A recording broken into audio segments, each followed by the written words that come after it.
I'm 61 now, and only at this age do I fully see the quiet things that can wreck a man's life. I've had more than 8 decades to make mistakes and watch their consequences unfold. Today, I want to tell you about the choices I would never make again.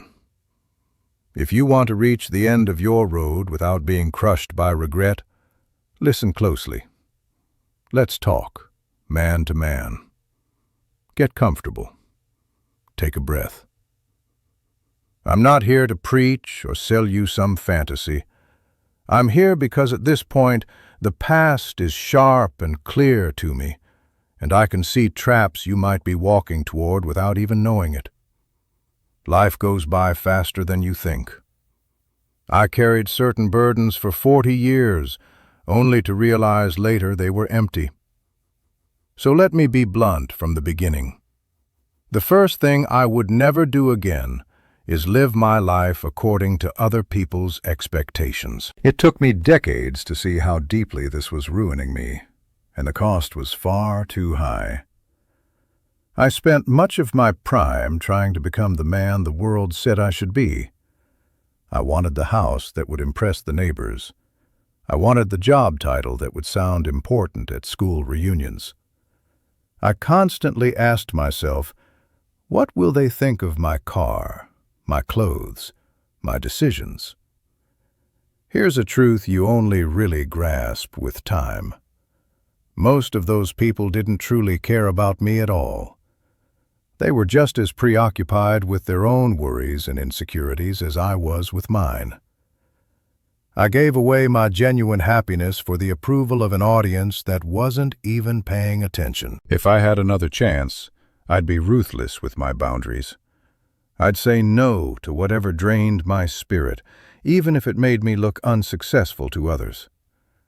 Real success is being able to look at yourself in the mirror at 81 and know your life was your own, not a show you performed for spectators. I will never again hand over my power to the opinions of strangers. That quiet surrender cost me my peace for years. That leads to the next thing I would never repeat: sacrificing my health on the altar of blind ambition. We men are raised to be providers. We're taught that our worth is measured in what we produce, how hard we work, how exhausted we are. I took that idea to an extreme. I worked when I was sick. I ignored the tightness in my chest and the sleepless nights and wore them like medals.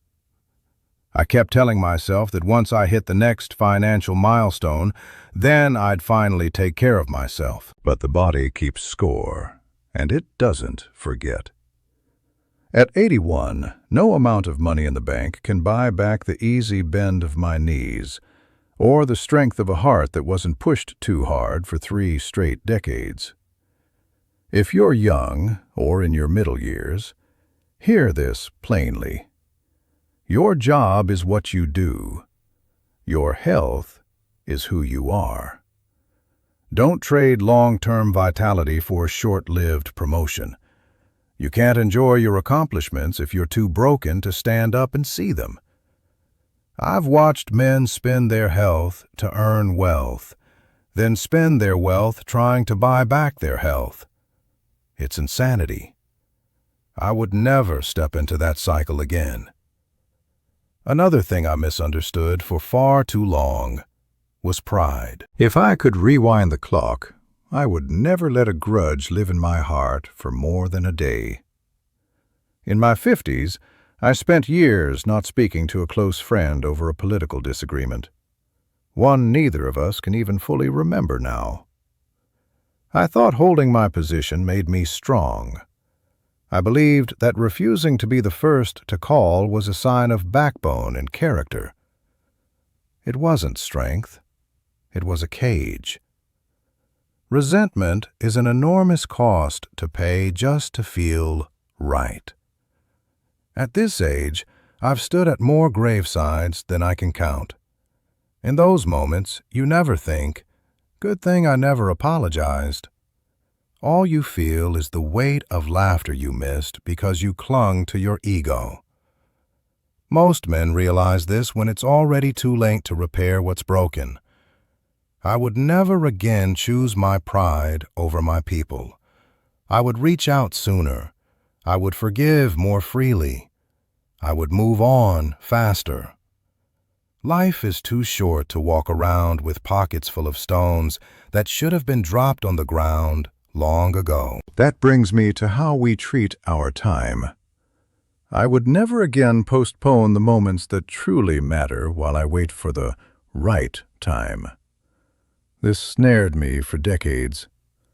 I used to tell my wife and children that we'd do the big things later, once the mortgage was paid off, once the kids finished school, once the business stabilized, once the economy improved. There was always a once. But here's the quiet secret. Life never really calms down. It just changes form. While I was waiting for the perfect moment, the kids grew up and left. While I held out for the storm to pass, I missed how beautiful the rain could be. If I had another chance, I'd show up more fully in the ordinary days. I'd recognize that a simple Tuesday dinner at home is just as sacred as a lavish vacation. The tomorrow we're all waiting for is a mirage that keeps moving as we walk toward it. All we ever truly have is this breath, this hour. The perfect time is a lie fear tells us to keep us from living. Here's another mistake that cost me a lot of joy. Being afraid to look foolish. I poured so much energy into maintaining a serious image. I wanted to be seen as the man who had it all figured out. I avoided new hobbies because I didn't want to be a beginner. I refused to dance at weddings because I didn't want to look clumsy. I didn't say, "I love you," as often as I should have, because I thought it made me look soft. What a waste of a human life. Vulnerability is one of the bravest things a man can practice. There is deep freedom in being able to laugh at yourself. I would never again let the fear of a stranger's smirk keep me from doing something that makes me feel alive. Whether it's starting a business at 70 or learning a language at 60, the only real failure is standing still because you're embarrassed. Too many men are so terrified of ridicule that they turn into statues. I'd rather be a fool who truly lived than a genius who just watched from the sidelines. Now let's talk about something I paid for heavily. Ignoring my inner silence. For a long time, my life was full of noise. I was always working, always watching the news, always fixing, always planning. I was scared to be alone with my thoughts because I didn't know who I was without my tasks and titles. I neglected my spiritual side, not just in a religious way, but in the sense of being connected to something deeper than the daily grind. Today, I would never again let the world's constant noise drown out my inner peace. I've discovered that the most important answers don't come from a screen or a heated discussion.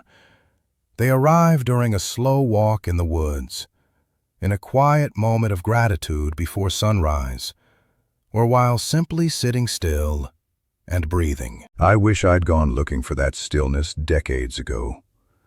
In the silence, you learn who you are when you're not busy being the boss, the father, the provider.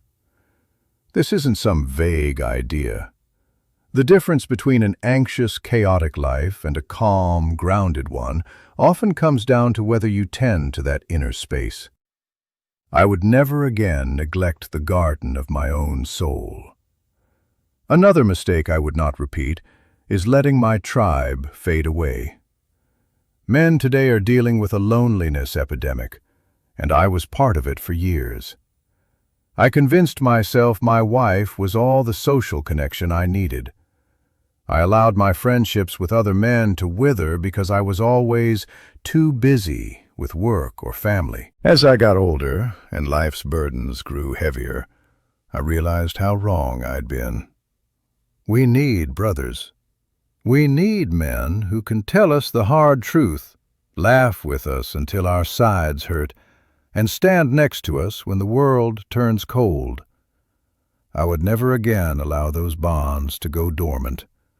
A man without a tribe is a man in danger. I would invest more time in my friends. I would show up for them and let them show up for me. Loneliness is a slow, quiet poison. Real brotherhood is its cure. I would also never again spend money trying to impress people I don't even like. I think back to the expensive things I bought with no real need for them. I wasn't buying objects. I was buying status. And status is a debt that never gets paid. You buy a car to impress someone, and suddenly you feel you need a bigger house to match the image. It turns into a treadmill that only leads to exhaustion. Real luxury is not a Rolex or a fancy sedan. Real luxury is a clear conscience, a healthy body, and time with people who love you for your soul, not your bank account. I wish I'd put more money into experiences, trips with my family, education, and helping those who genuinely needed it. You eventually see that helping another person is the only investment that never loses value. I would never again trade my time for things that only feed my ego. Another idea I misunderstood for years was control. I spent decades trying to control everything: my family, my business, my future. It was draining and, in the end, impossible. At 81, I see that life is more like a river than a machine. You can't command the water. You can only learn to navigate it. I would never again pour energy into worrying about what I cannot change. I'd focus on my own responses, my own character, and let the rest pass through my hands. Shifting from control to acceptance is what finally brought me peace. It's the difference between constantly fighting the waves and learning how to ride them. I would also never again live as if I were immortal. It may sound odd, but most men in their 40s and 50s act like they have endless time. They burn days complaining about what they can't fix. They waste weeks sulking over minor problems. They behave as though they have 500 years ahead of them. At 81, I feel every grain of sand slipping through my hourglass. That awareness makes every sunset feel like a small miracle. It makes a good conversation feel like a treasure found in the dirt. If I could go back, I would stop treating my time as if it were cheap. I would guard my energy more carefully. I'd spend less time angry and far more time amazed that I get to be alive at all. I would never again take a single day for granted. And finally, I would never again define myself by my failures. I used to let a bad deal or a personal mistake haunt me for years. I carried those episodes like heavy stones, and they crushed my confidence. With age, I've realized those failures were just the tuition I paid for my wisdom. They didn't make me a loser. They turned me into someone who had something to teach. I would never again be my own worst enemy. I'd be my own ally. I'd forgive myself for not knowing then what I know now. Before I leave you with the last thought, I want to ask you for something. If this conversation touched you, even if it made you rethink just one small part of your path, consider subscribing to this channel. My aim is to share these reflections so more men can walk their road with a little more light and a little less weight. If you found any value in my 81 years of trial and error, hit the like button. That helps this message reach the men who might be suffering quietly right now. And talk to me in the comments. Tell me, What is one thing you've realized you need to stop doing? Or share a lesson you've learned that you believe every man should hear. I read what you write, and it reminds me that we're all in this together, no matter our age or distance. You don't have to wait until you're 81 to understand these things. You don't have to reach the end of the road to realize you were carrying the wrong luggage. You can start being the man you want to be right now in this very hour. You can decide to travel lighter. You can choose to be kinder to yourself. You can set down the weights that never really belonged to you. I've come to see that a man's life isn't measured by what he accumulates, but by the peace he discovers. It's not measured by how many battles he wins, but by the love he gives and the regrets he has the courage to leave behind. I spent too many years fighting the wrong wars. I hope you won't. The world will push you to be faster, louder, richer. My 81 years tell a different story.